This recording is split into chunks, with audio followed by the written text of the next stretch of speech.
Selamat sore pada Bapak Ibu dan mahasiswa semuanya. Pada hari ini kita akan melaksanakan perkuliahan untuk pertemuan yang ke-12 ya. Jadi kita masuk ke materi fungsi non-linear ya, jadi fungsi. Jadi secara fungsi non-linear itu untuk pemahamannya terhadap fungsi non-linear itu tidak sama ya, seperti pemahaman akan fungsi linear. Jadi cuma di bedanya adalah di apa, variabelnya ya. Variabelnya kalau fungsi linear itu pangkatnya satu ya. Kalau fungsi non linear itu pangkatnya di atas satu atau dua atau lebih ya. Jadi secara umum itu fungsi linear dan non linear itu sebenarnya dalam bisa dipakai ya dalam fisika ekonomi bisa dipakai. Cuma untuk fungsi non linear itu biasanya untuk kita menghitung atau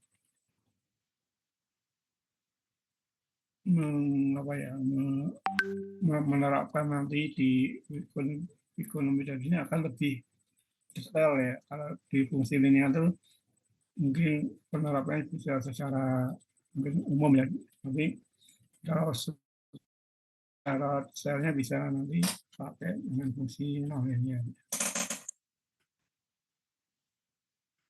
Jadi fungsi non linear itu adalah hubungan matematis antara satu variabel dengan variabel lainnya yang membentuk barisnya, membentuk garis lengkung ya. Jadi kalau fungsi linear nanti garisnya adalah garis lurus, tapi kalau fungsi nolnya nanti membentuk garis lengkung ya. Nanti dari garis nanti bisa membentuk nanti ada namanya parabola, elips, lingkaran dan sebagainya. Jadi karena untuk garis lengkung karena pangkatnya lebih dari satu ya, jadi variabelnya yang kita kadang ini pangkatnya dua atau lebih ya. Jadi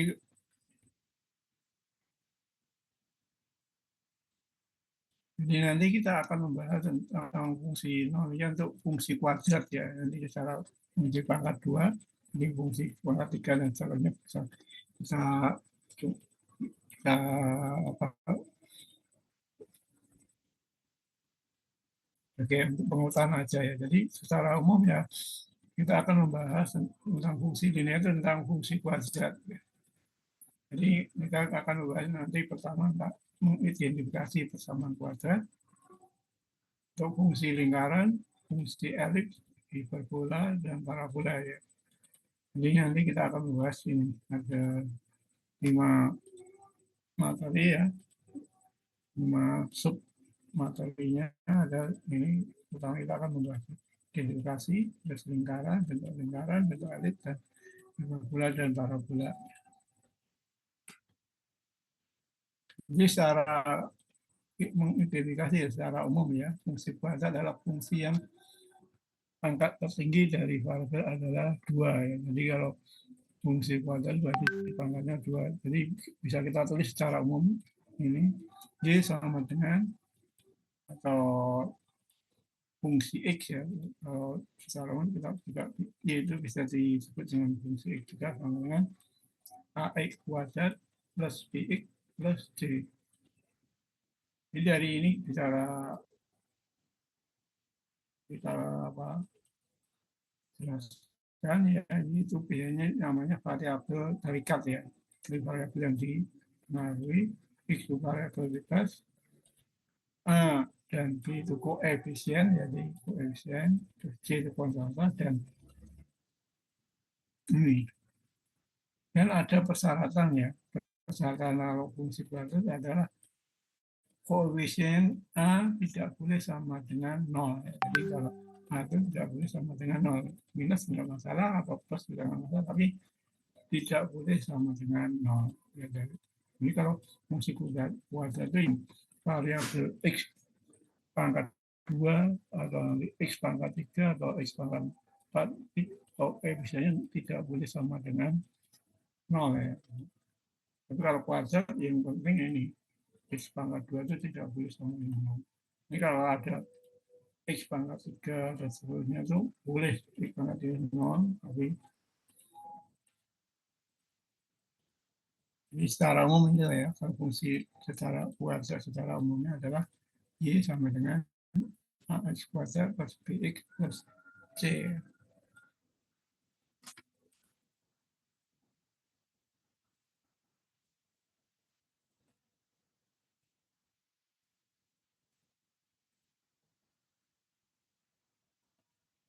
Terus karena dalam persamaan kuadrat ya sesungguhnya dapat tetap dapat kita tuliskan secara detail ya. Jadi tadi kan secara umum ya. Jadi Y sama dengan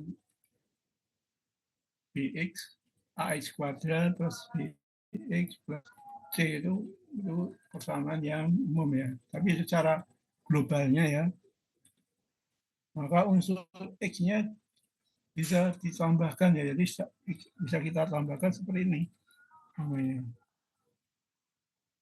Kita secara globalnya persamaan pangkat 2 bisa bentuk seperti ini. AX pangkat 2 plus P kali Y, P kali XY plus B Y kuadrat plus CX plus DY plus E itu konstanta sama dengan 0. Jadi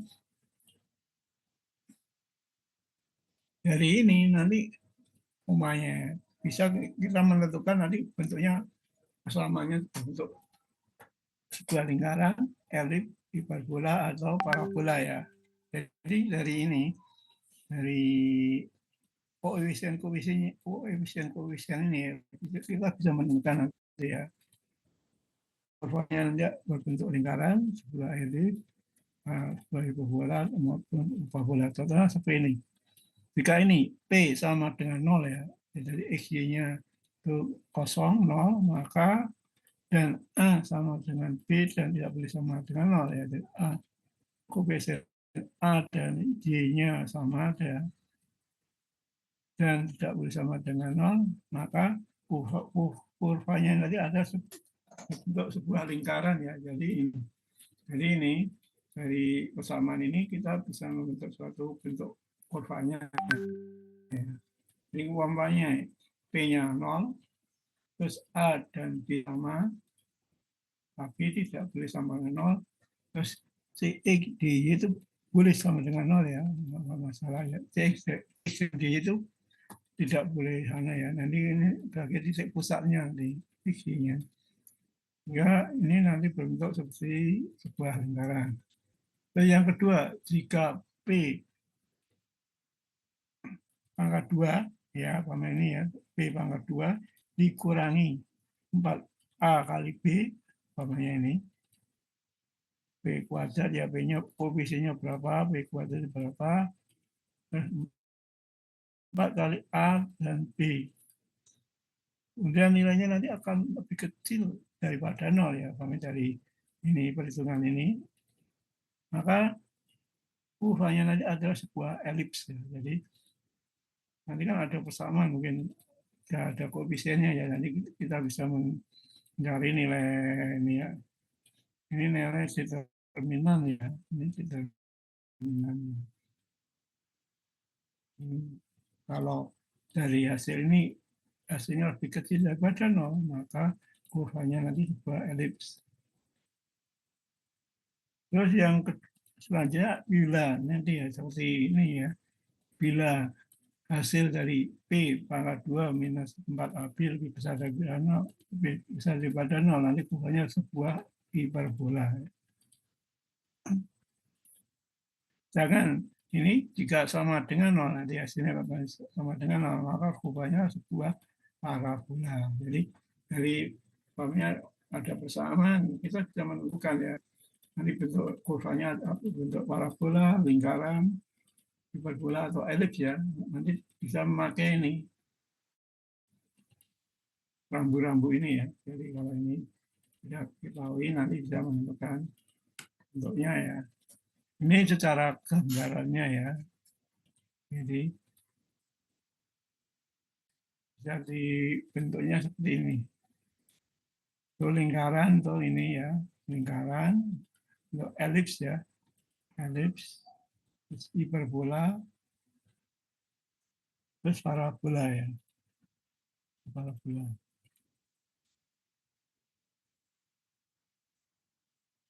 Ini kalau bentuk gambarnya kalau kita pakai kerucut ya bisa gambar seperti ini.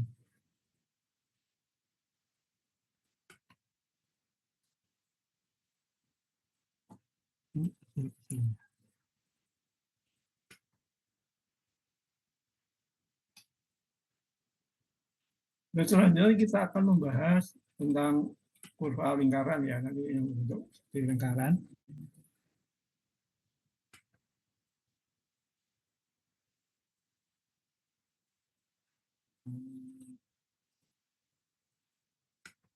Ini ya, jadi yang kita bahas tentang lingkaran ya. Jadi lingkaran itu adalah tempat kedudukan titik-titik yang bergerak tetap ya terhadap sebuah titik tertentu yang disebut dengan pusat ya. Jadi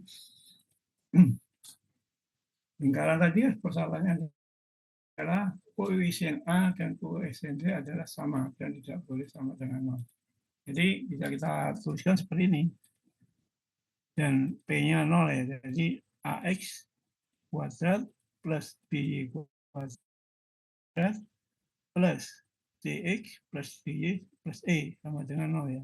Jadi secara umum rumus persamaan pada sebuah lingkaran ya. Jadi untuk kurva lingkaran adalah persamaannya seperti ini, di mana X-nya dihilangkan ya. Dan A, koefisien A dan B sama dengan 0. Dari persamaan ini kita bisa ubah ya menjadi seperti ini. Seperti ini.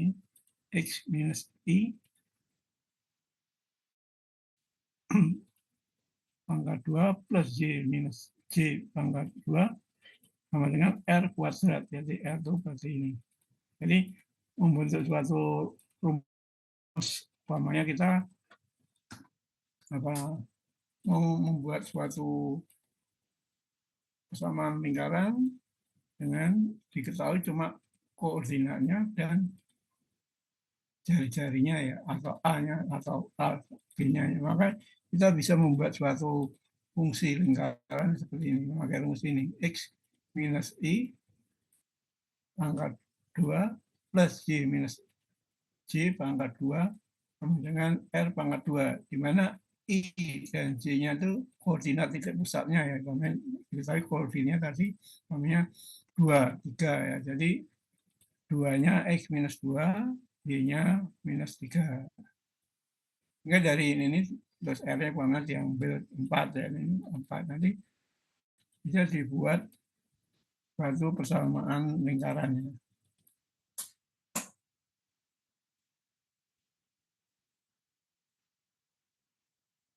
Terus I itu bisa dicari dengan ini, dengan nilai C dibagi minus 2A dan J sama dengan D per minus 2A ya. Jadi ini bisa dicari ini nilainya seperti ini. Nilai J-nya seperti ini. Uangnya persamaan ini nanti bisa dibuat ini sehingga dihasilkan nanti. Terus R-nya itu adalah mencari R itu akar dari I kuadrat plus J kuadrat minus C per minus E per A ya. Jadi E per A. Ini bisa kita gambarkan seperti ini.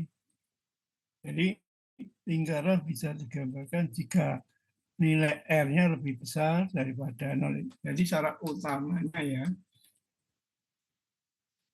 jari-jari itu lebih besar dari 0 ya. Jadi kalau bisa membentuk suatu lingkaran adalah syaratnya adalah R-nya atau jari-jarinya adalah lebih besar daripada 0. Tapi kalau lebih kecil daripada 0, maka tidak akan terbentuk suatu fungsi lingkaran atau bentuk lingkarannya ya. Terus titik potong lingkaran pada sumbu koordinat dapat dicari dengan memisahkan masing-masing umpamanya X sama dengan 0 dan Y sama dengan 0 secara pergantian ya. Hingga nanti bisa kita mencari nilai I dan J-nya ya. Jadi ada persoalan juga ya, jika I lebih besar daripada R ya, dari I-nya lebih besar daripada R, dari lingkaran tidak memotong sumbu Y. Tapi kalau J lebih besar dari R, lingkaran tidak memotong sumbu X. Jadi syarat-syarat atau bentuk lingkaran. Sebagai contoh seperti ini ya. Ada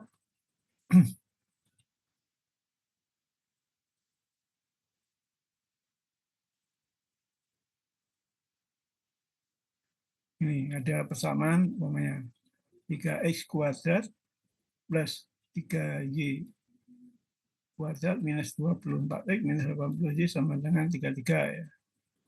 Kita sederhanakan ya, kita bagi 3 sehingga hasilnya adalah x kuadrat plus y kuadrat minus 8x minus 9y sama dengan 11. Ini kan kita belum diketahui ya koordinatnya berapa, jari-jarinya berapa ya. Jadi kalau kita mempunyai persamaan itu kita bisa mencari koordinatnya, titik pusatnya ya. Memakai rumus tadi, I sama dengan C bagi minus A, minus 2A ya. Jadi C-nya berapa?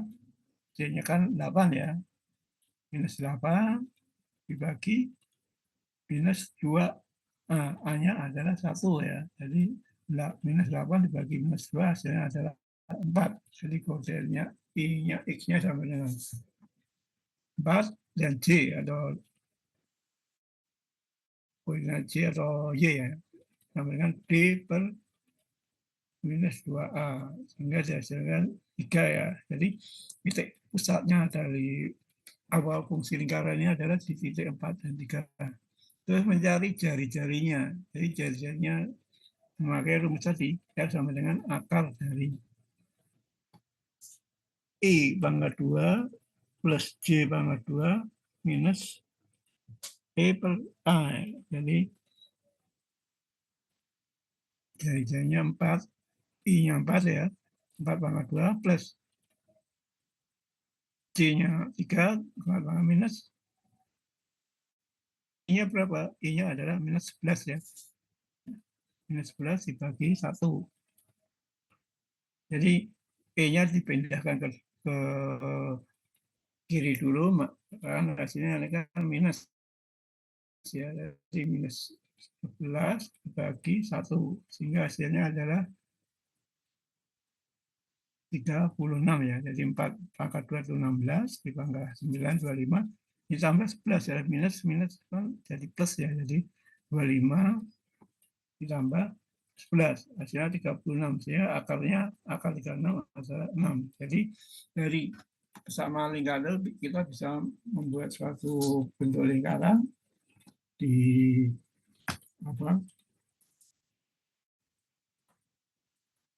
di diagram ya, sehingga dengan menunjukkan titik pusatnya adalah di angka 4, 3 dan jari-jarinya adalah 6. Jadi itu untuk mencari koordinat dan jari-jari suatu fungsi lingkaran ya. Jadi ini kan kita belum tahu ya.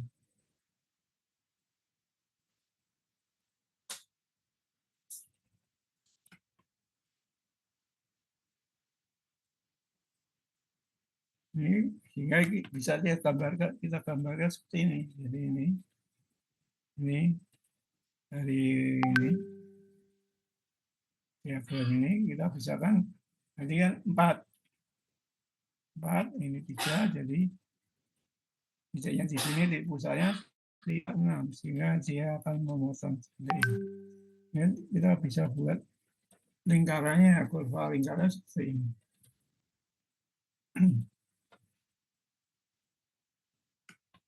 Itu untuk lingkaran ya. Selanjutnya kita elips ya. Jadi ada elips atas elips besaran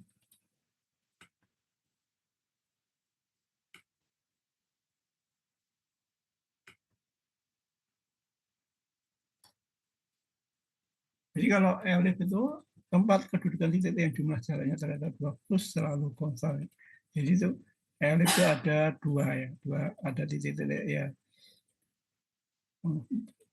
L itu bentuknya seperti bola saya, bola apa untuk sepak bola Amerika itu ya, seperti bentuknya.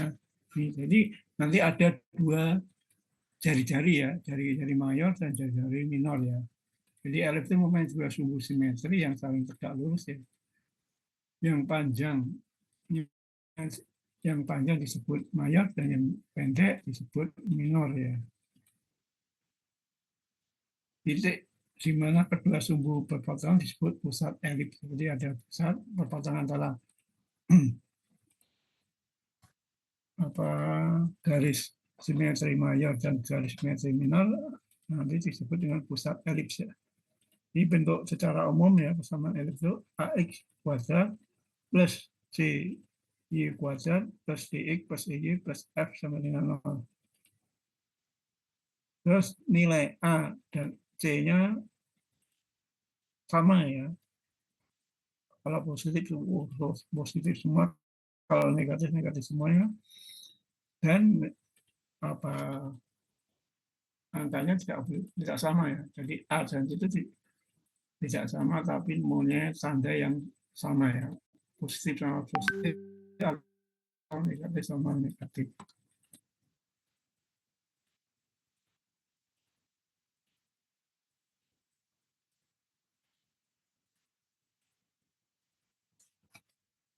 Dengan memanipulasi bentuk umum persamaan tadi ya, maka kita umpamanya bisa mencari nanti titik koordinat, titik pusatnya, dan nanti juga jari-jari L1 dan L2-nya ya. Jadi kita bisa buat seperti ini ya. X, ini rumusnya ya. Nanti kalau nanti diketahui nilainya R, apa jari-jari L1, L2, dan H, dan apa titik pusatnya diketahui, kita bisa membuat suatu fungsi elipsis dengan memakai rumus ini ya. Tapi kalau yang diketahui nanti fungsi elips, nanti bisa mencari L1 dan L2-nya dengan rumus ini. Jadi kalau kita akan membuat fungsi elips ya, dengan kita memakai rumus ini.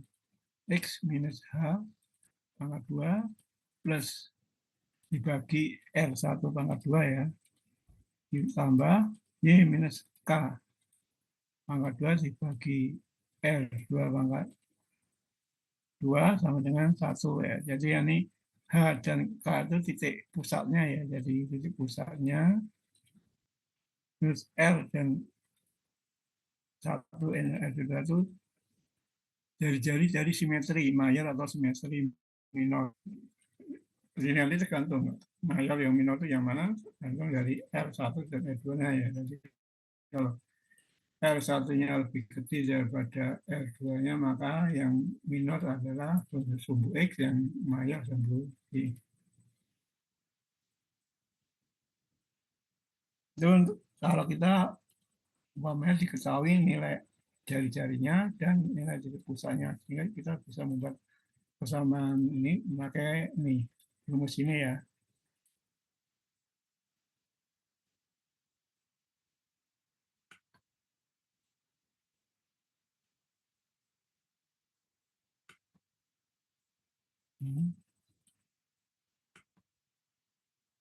Jadi ini gambarannya ya, gambar kondisi ya. Gambar elips ini bentuknya ya. Gambar atau kondisi L1 lebih besar daripada L2. Jadi dia memotong nih apa sejajar dengan sumbu X ya. Tapi kalau bentuknya seperti ini, yang panjang di mayornya di sini, yang bentuknya seperti ini. Tapi kalau R1 lebih kecil dari R2, maka bentuknya seperti ini. Lonjongnya ini. Jadi yang panjang tuh di sini, yang pendek di sini.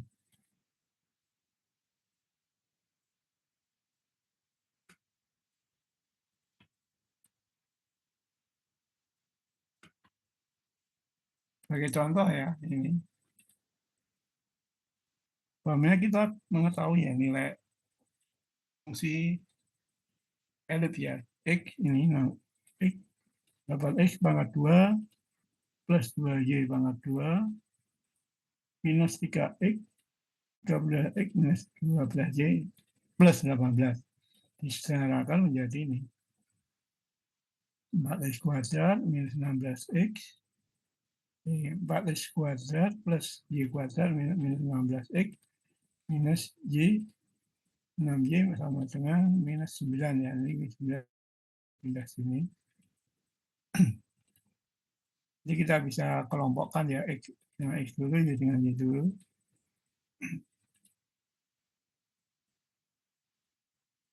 Sehingga kita untuk mencari nilai X-nya ya, nilai apa tadi fungsi tadi dimasukkan ke rumus tadi ya. Nah, dia kan belum ketahui. Jadi ini di 4 kuadrat sehingga hasilnya adalah ini. Kemudian dianggap ini. Nah, untuk mencari ini apa? R1, R2, I2, I dan J-nya, titik koordinatnya kita bisa tambahkan ya. K1, K2 ya umpamanya ini. Ini 4 K1 plus K2 kita misalkan ya. Ini juga ditambahkan. Ini hasilnya seperti ini.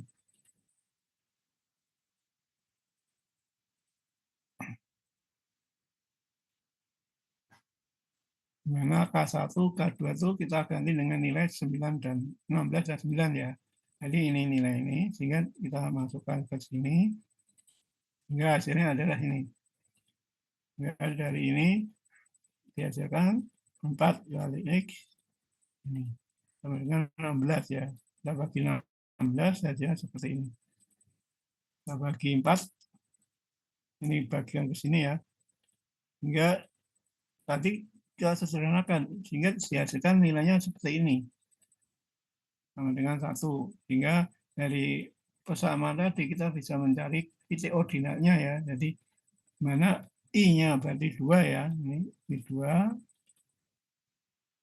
Terus J-nya 3. Terus R1-nya 2. Dan R2-nya 4 ya. Jadi dari persamaan ini kita asumsikan ya. Jadi kita apa namanya kan uraikan dengan menambah ya. Jadi menambah ini enggak masalah. 16 dan 9 itu tambah ke sini, ini juga harus ditambahkan 16 dan 9 ya. Untuk bisa memperkirakan hasilnya seperti ini. Sehingga ini dihasilkan, sehingga dari fungsi apa Philip, maka dari fungsi ini bisa mengetahui titik koordinatnya adalah di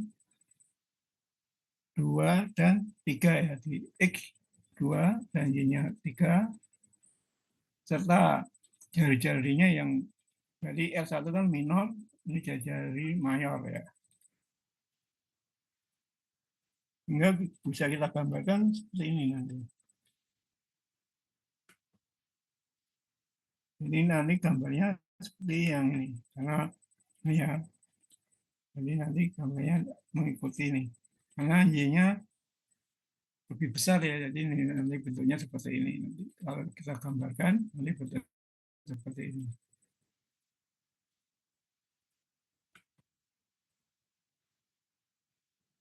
Itu untuk persamaan elips ya. Jangan untuk hiperbola. Hiperbola itu persyaratannya adalah bila kedudukan titik-titik yang berbeda jaraknya terhadap dua fokus selalu konstan. Jadi kedudukan titik-titik perbedaan jaraknya terhadap dua fokus selalu konstan. Jadi kalau hiperbola itu ada 2 titik fokus ya. Dan nanti jaraknya antara dua titik itu konstan ya. Jadi hiperbola itu mempunyai 2 suhu simetri yang saling tegak lurus dan sepasang asimptot ya. Dari arah hiperbola namanya asimptot ya. Jadi bentuknya seperti ini. Nanti bisa kita lihat gambarannya. Nanti perpotongan antara sumbu simetri antara asintot disebut pusat hiperbola ya. Jadi sumber simetri yang memotong hiperbola disebut dengan sumbu lintang. Sumbu lintang berupa garis yang sejajar dengan sumbu X ataupun sumbu Y, tergantung bentuk hiperbolanya nanti.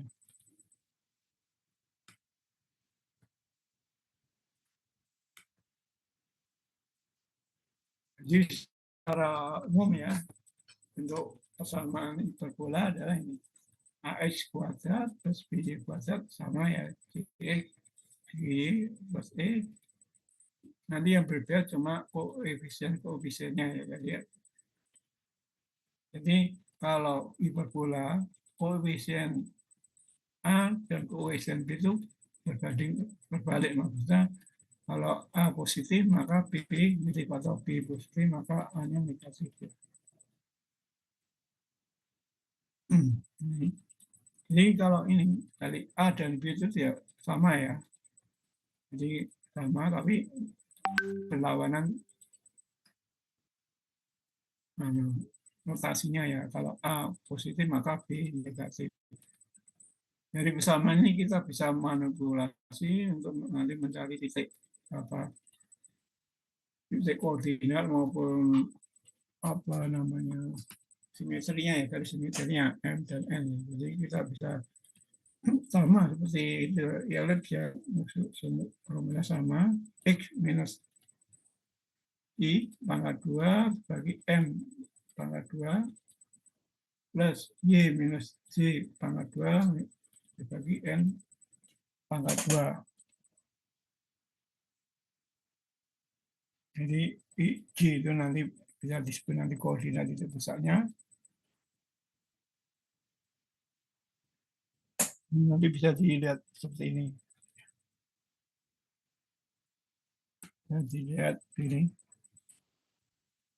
Jadi secara umum ya, sumbu lintang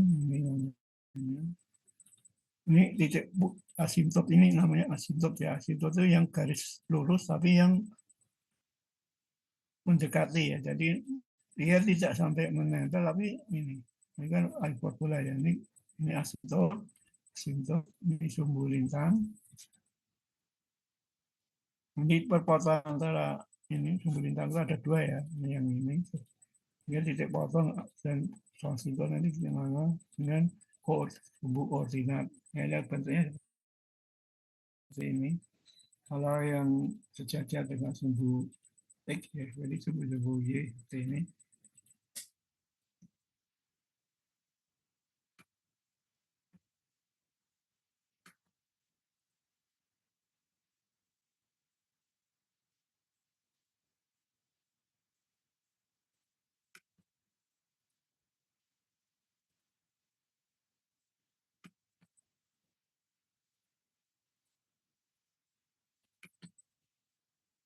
Di rumusnya ada dua ya, tadi ini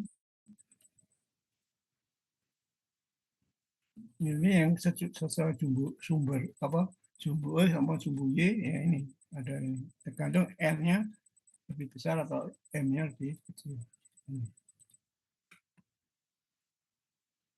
Ini untuk fungsi hiperbola ya.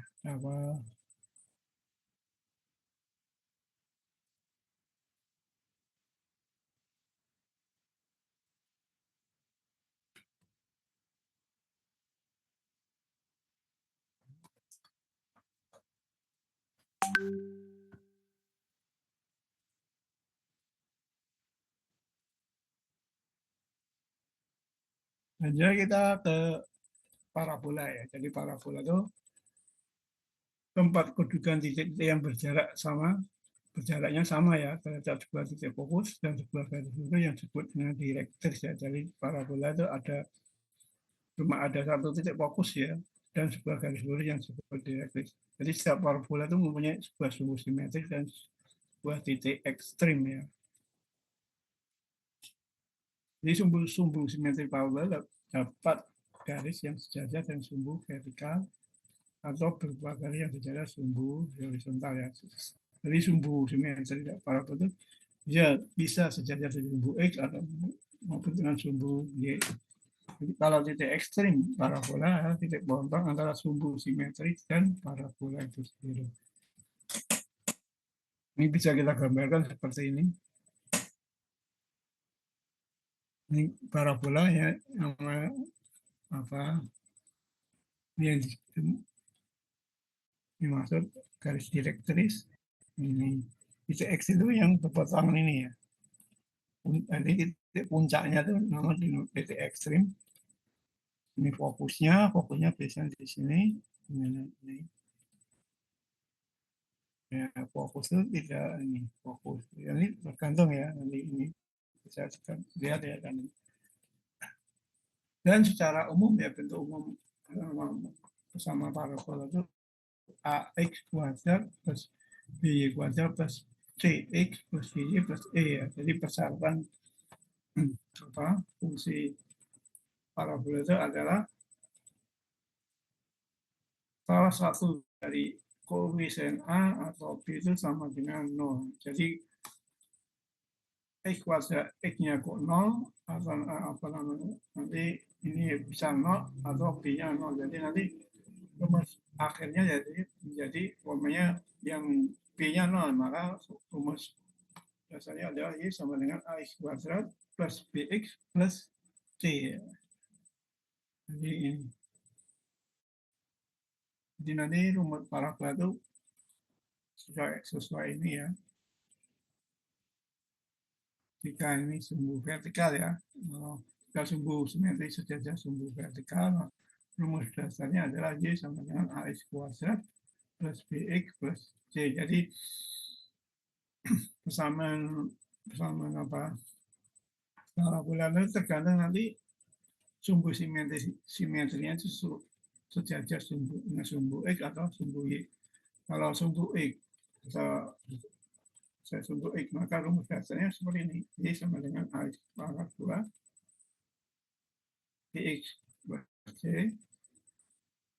sumbu Y gitu sejajar dengan Y. Kalau sesuai dengan sumbu simetris sejajar dengan sumbu horizontal atau sumbu X maka rumus dasarnya adalah X sama dengan AY kuadrat plus BY plus C.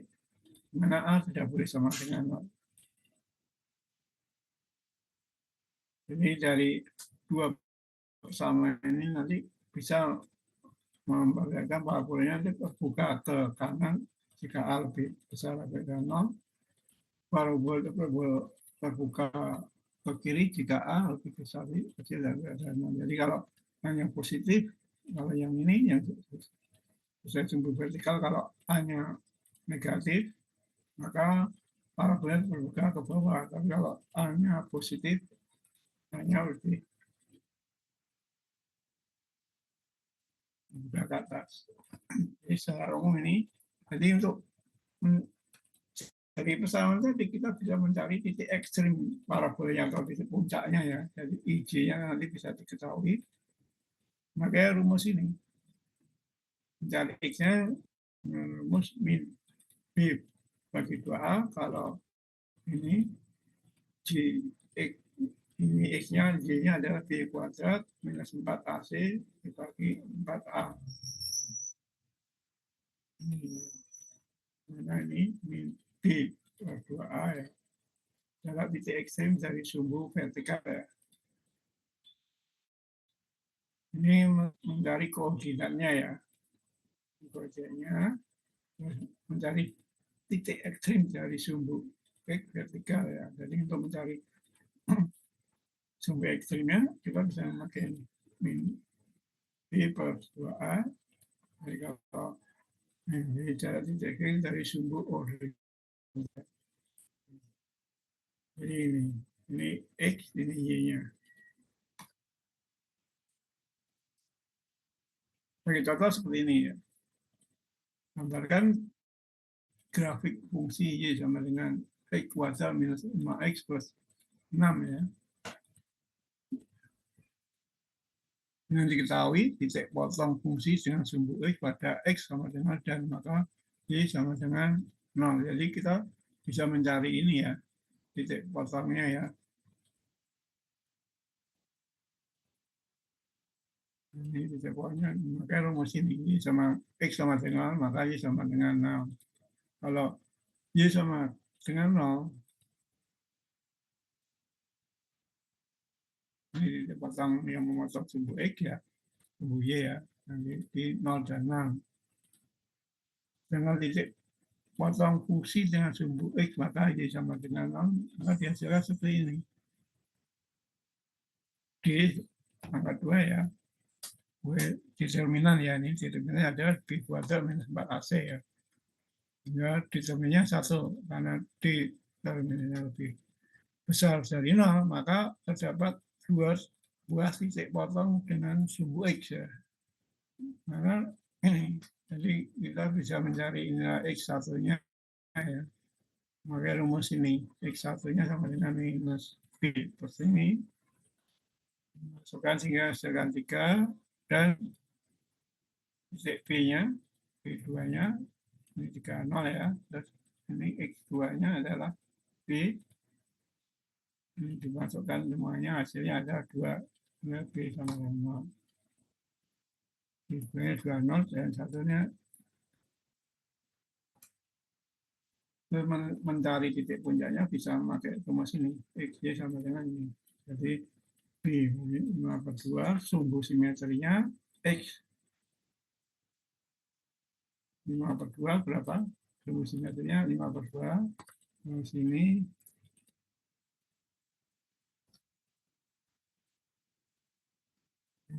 titik puncaknya memakai rumus ini. Dan sumbu simetrinya ini. X sama dengan minus B per 2A. Ini sama dengan 5/2.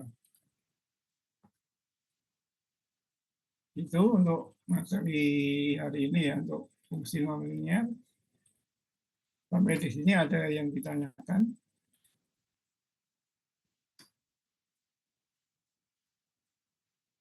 Kalau tidak ada, ini ada soal-soal yang cara menyelesaikan tadi, pakai rumus-rumus yang tadi ya.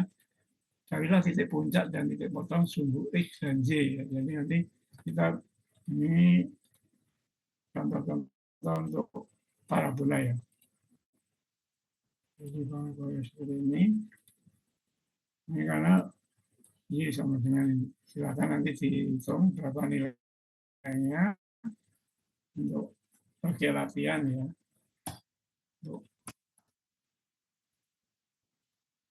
Sampai di sini ada yang ditanyakan untuk fungsi nonlinear. Minggu depan kita langsung menerapkan ya fungsi nonlinear dalam ekonomi dan bisnis ya. Jadi nanti sama seperti fungsi linear, nanti kita seperti diterapkan nanti di fungsi linear ya, seperti nanti mencari keseimbangan pasar, keseimbangan, terus pajak dan sebagainya.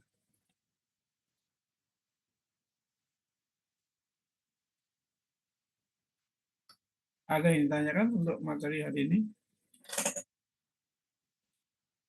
Kalau tidak ada, untuk pertemuan hari ini kita akhiri sampai di sini ya.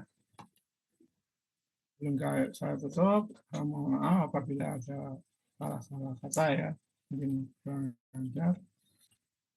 Demikian untuk pertemuan ini, kurang lebih mohon maaf. Wassalamualaikum warahmatullahi wabarakatuh.